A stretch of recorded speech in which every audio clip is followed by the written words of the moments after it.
Australia has rolled out the red carpet for Chinese Premier Li Qiang's visit down under.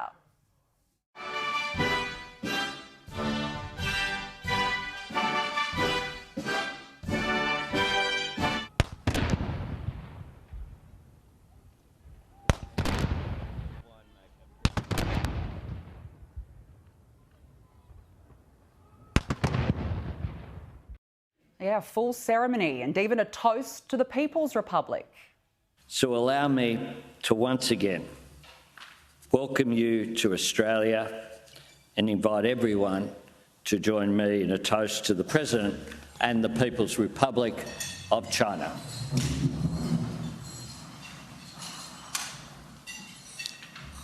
To the President and the people of the People's Republic of China. It's all smiles and happiness. And yesterday, you'll remember the cushy panda diplomacy at Adelaide Zoo, where Premier Li observed Wang Wang and Fu Ni, two Chinese pandas about to be shipped back to Beijing. But don't worry, China has presented us with a gift of another two panda replacements. It's all very sweet and very cute, isn't it? The catch here, it feels more like propaganda than panda. According to Ben Packham in The Australian, Australia has so little trust in China that some officials involved in the visit, including in ministerial offices, have been issued with temporary burner phones to protect their data from Chinese spies who are assumed to be travelling with Li's delegation.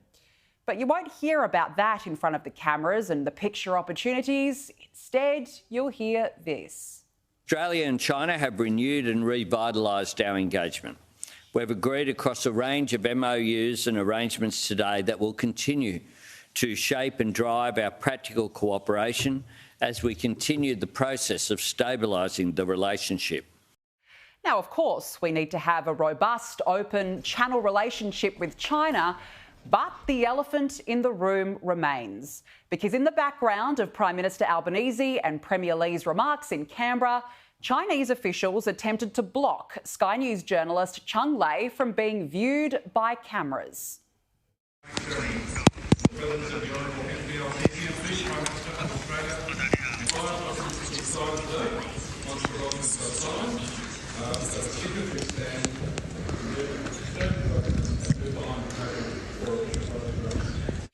Extraordinary, isn't it? A journalist in Australia is blocked by the Chinese on home soil, in a country where we have free press and democracy, which isn't compromised. And here is Cheng Lei, who was detained in a Chinese prison for 3 years, explaining the incident. Went to great lengths to block me from the cameras and to flank me, and I'm only guessing that it's to prevent me from saying something or doing something that they think would be a bad look. But that in itself was a bad look. It was a terrible look. How can Australia be boasting of reset relations when something like this happens in our own parliament? It's a display of the same heavy-handedness we have seen time and time again by China, and now it's happening on our own home soil. Is it acceptable to import that kind of behaviour into the heart of Australia's democracy here in Parliament House? Well, I didn't see that. I saw Cheng Lei and we smiled at each other during the event. Look, I'm not aware of those issues. It's important that people be allowed to participate fully, and that's what should happen in this building or anywhere else in Australia. He's not aware. He's not aware. Where have we heard that line before? I've been travelling in the car, so I'm not. I haven't been advised about that. Yeah, look, it's the same old answer, isn't it?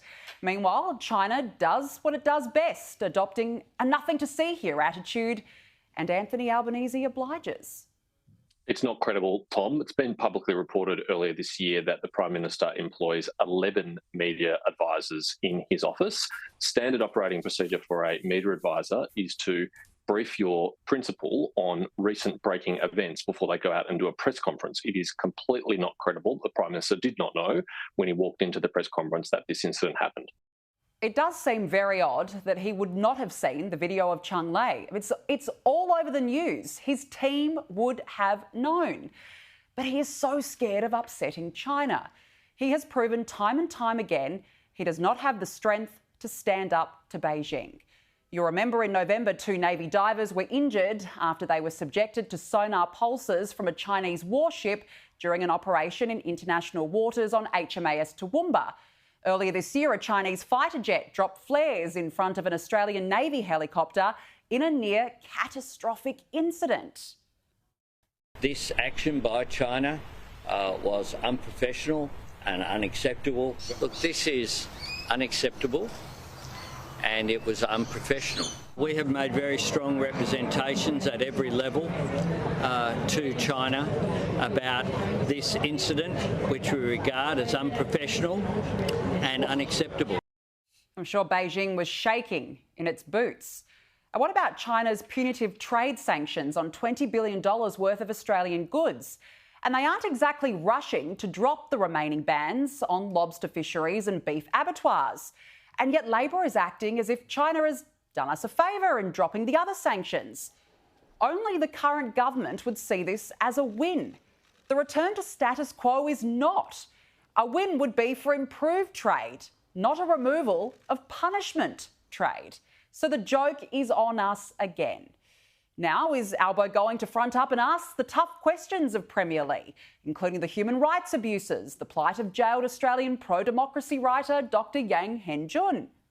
I certainly raised our issues in the Pacific as well as other issues, including human rights, including Dr. Young's case, as well as the Australians who are on death row. We, of course, in Australia oppose capital punishment, and I reiterated our position there.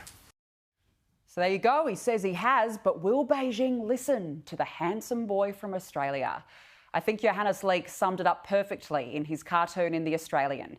Anthony Pekingese holding the hand of Premier Lei with a leash around him, saying, "See, it is possible to stabilise the relationship and maintain our self-respect." So amidst the backdrop of pandas, the smiling, the handsome man from Australia, serious issues remain. But what is clear is Labor is a dream for the CCP.